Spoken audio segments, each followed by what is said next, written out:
Alright, just a very quick video, it being the day that it is today.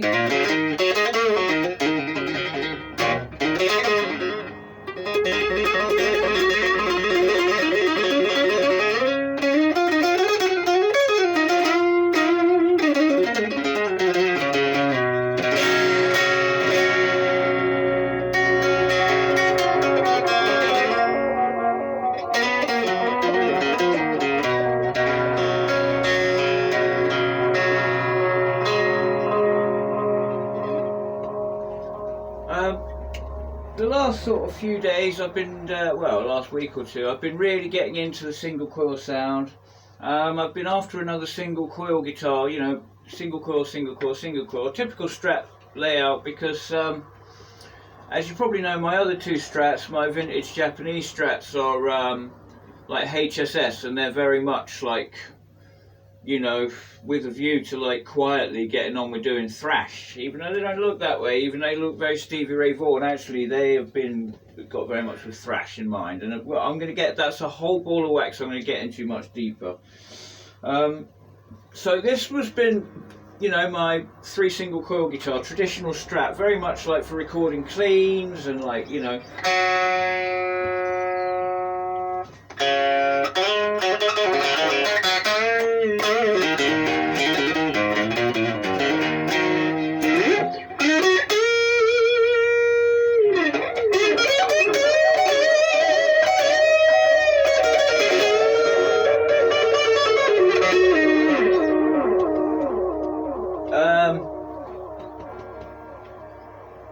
Now that is a crunch box and a tube screamer. I'm going to get into all that later as well. I'm going to go do a deep dive onto the crunch box and well, on my drive setup.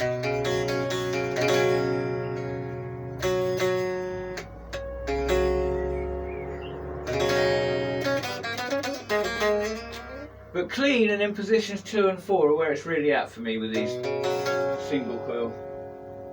3 single coil guitars.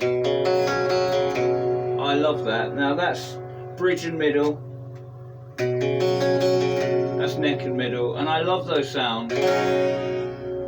I also love the 50s wiring where like there's no tone control on the bridge pickup, and this tone is for the middle pickup and this tone is for the neck pickup.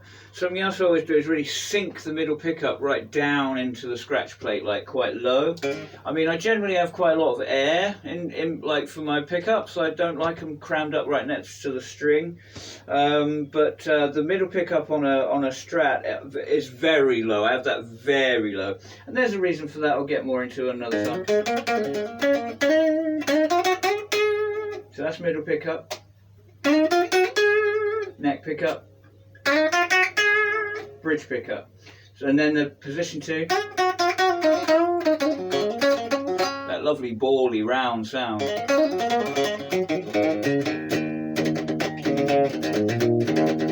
Bit of tube screamer.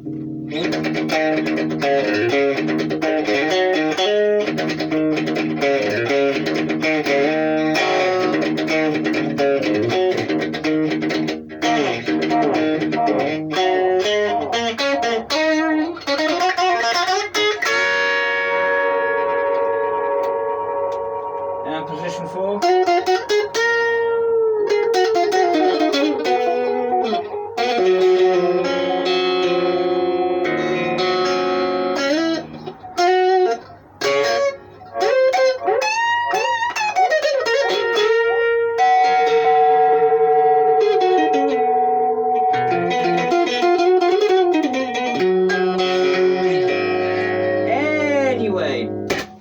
As you can see, snake skin and all that, what this is really dying for is a tortoiseshell scratch plate, that sort of, you know, reddish, brownish, to maintain the reptile theme. And really, this wants to be a hair metal cock thrusting super power Strat with a humbucker. I mean, it's just dying for it. And so I've had it in mind for a while. I thought, oh, I'll get like a Hank Marvin-esque sort of Squire or Encore, because I'm itching to fly the flag for Encore, because I think highly of them. And a lot of people are kind of, you know, got one, and no one makes say, hey dude, you got a nice guitar, play it. That could be a guitar for life. And like, I want to fly that flag anyway. This has got wonderful timbers. It's like, you need to see this in the flesh to sort of appreciate it. But there's some real figuring to this neck that it has no right to have as like a, you know, a Chinese guitar. Now, like Axel, as you know, I rate highly, and both this Strat and my standard Telecaster configuration and my Les Paul are all Axel guitars, and I rate them so highly. I'm hoping that Malco pulls the trigger on an interesting blue crackle super telly, because like if he doesn't want it, I'll give him double instantly and I'll call it a good deal. Yeah, I've spoken at this guitar, but like, so basically this is getting retired from its like 3 single coil studio duties soon, which is almost a shame because you can tell it sounds nice. But so I've been after something else, and I had on the hit list like, oh, just a, you know, an Encore or Squire sort of Hank Marvin, you know, red Strat. But I bought this today, this morning, really early this morning. It's nothing crazy special. This is a PV Raptor. This is a mid-90s, 1994, like I'm led to believe. I don't know whether that's 100%, we'll see. It's 1994, made in Korea. And I thought it was just a Strat copy. And it's not until you actually get it next to a Strat that you can see what they've done. Get off. Is kind of elegant. Look at the scratch plates. Look at the horns. You see what they've done? You see what they've done? That's actually kind of elegant. It's extremely subtle, and when it's just in the shop window on its own, you can't notice it, but they've slimmed and lengthened the horns just a touch, just a tiny touch, and I think it gives it a very elegant look. Okay, this is the first guitar I've got with the shitty tuners with the covers. Okay, we'll get that out of the way. But they actually work fine. They feel great. They work fine. It's quite a light guitar, not mega light, but it's on the lighter end, and it feels very well balanced. It feels good in the hand when you know, pick it up. So, bridge pickup.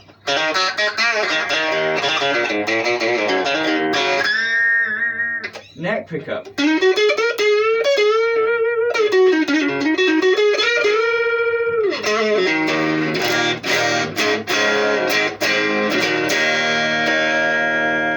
Position 2.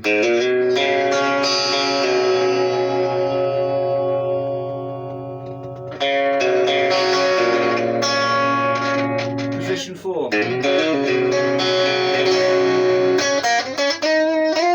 And middle pickup. Back to neck.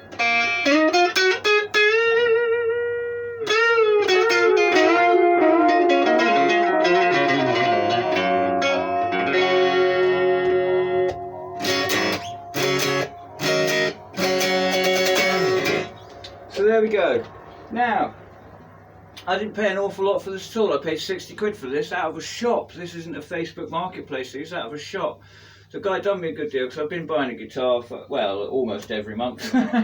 Like, you know, I've been doing well. I've been buying a lot of guitars. I bought a lot of acoustics and electrics off the dude, and you know, did a lot of business in the lockdown when there was no business to be had. And really, I got this because I need a triple single coil for the studio, so I can free up the Axel and put a humbucker in it. It's going to be an all-out heavy metal, like modern metal, to sort of complement the 2 Japanese sort of more classic vintage HSS. That's going to be like an ultra-modern HSS. But yeah, this will do. I mean, I haven't done anything to it. I've literally, like, you know, brought it home and I've dropped it from, you know, the standard tuning to my flat tuning, you know, so it's a step down, and of course, so it sounds pants straight away, because no guitar likes that. No guitar likes to be drop tuned and just bleh. But regardless, it sounds alright. You know, hear a bit of crackle there. Or I thought I did. You know, so it just wants a clean. Like the fretboard's disgustingly filthy. It just wants a clean and you know, the usual shit, but it's fine. It's ready to rock for 60 quid. The only thing I'm going to do to it, I think, is it's got that nice classic-y sort of like Jeff Beck colour white body that I think they call Olympic white. I should know that. And then it's like a white scratch plate with white controls. And So I just want to like put pickup covers on that are like off-white, like the body.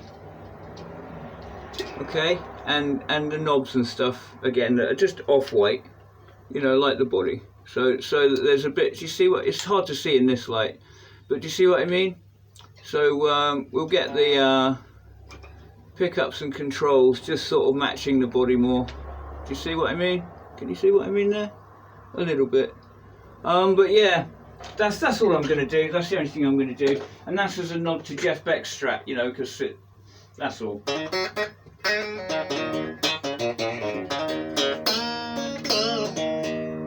Sounds alright to me though, right? Anyway, I'll go deeper on all these things soon.